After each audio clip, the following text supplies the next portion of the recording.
I graduated in 2001, and I've been out of San Francisco after the holiday, and I made these out of paper.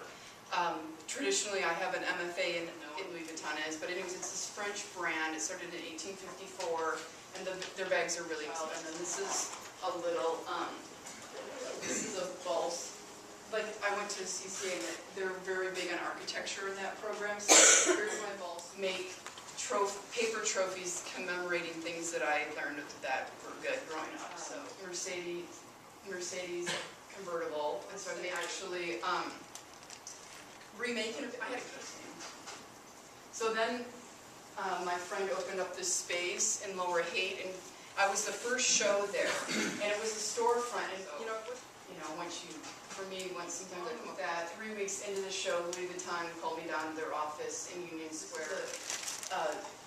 Suitcase I made, and then I actually remade some of the nice things that I actually owned. They were really into skateboarding, and I thought I was really cool, and I tried to get into it. And Tony Hawk was really big then, so here's Tony Hawk's Powell Peralta logo kind of ripping through the crazy special items that they don't actually make. Like Hermes doesn't make roller skates. Like this is a Schwinn bike that I remade. But like if I see another one of his pieces, I'm gonna throw up or something. But anyway, so this is a piece I did for a show in LA. It was called kind of the All-American Girl, which is Kate Spade.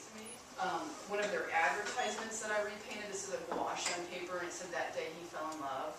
So this is within the store. It's gonna say, and then walk by that, and then be here, Vogue, and so forth. And then then I just started to really look at advertising.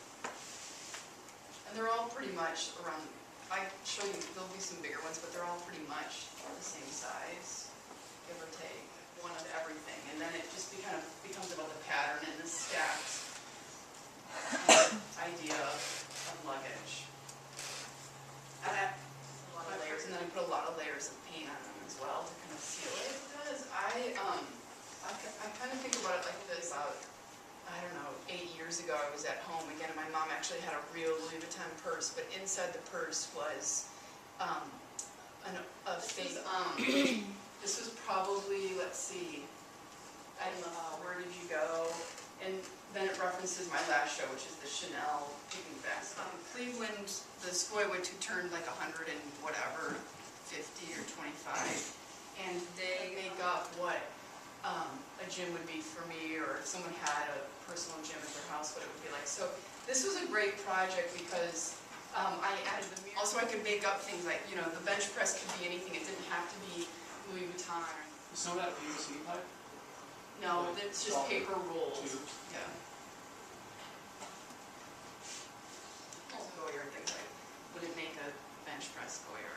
Yeah. You ever thought, you said it's all acrylic, do you ever think about like maybe using spray paint or something? But I like the presence of like kind of adding the person. I'm not really performative, but it was just nice to have the guys there. We're a little bit dark, so it was kind of pulling all these things kind of fit together. So this is a Balenciaga ad. This is actually a small 6x8 painting. This is a smaller stack piece, so I can see it. I don't know, it just seems nicer that it's. So this is a very small gouache painting on paper, and monogram that you pick from the letters. But also, my son was learning his ABCs. Dolly stayed in the same hotel, and so not only is like. We're at this piece, and I was thinking about like kind of the starving artist or the the subway artist who plays does not make. I mean, I can make high-end stuff, stickers that I saw. So I remade 3 skateboards. The one on the left is a Dolce & Gabbana. They did this splatter, but like, see, now it doesn't even matter on this one. I thought, shit, this is really good because it has my name in it. Community or whatever, and now. I want to put myself as Janis Joplin, so this is me, a drawing I write. And it's funny, like the last show. But yeah, you can tell, I think, from the first shoe boxes or the first Louis Vuitton bag that my stuff is to me forever. And yeah, so I'm just taking like, I really don't, I don't know how much that is, but. Like that was like my dream watch, and I think about that too, like people that have like dream houses and they get it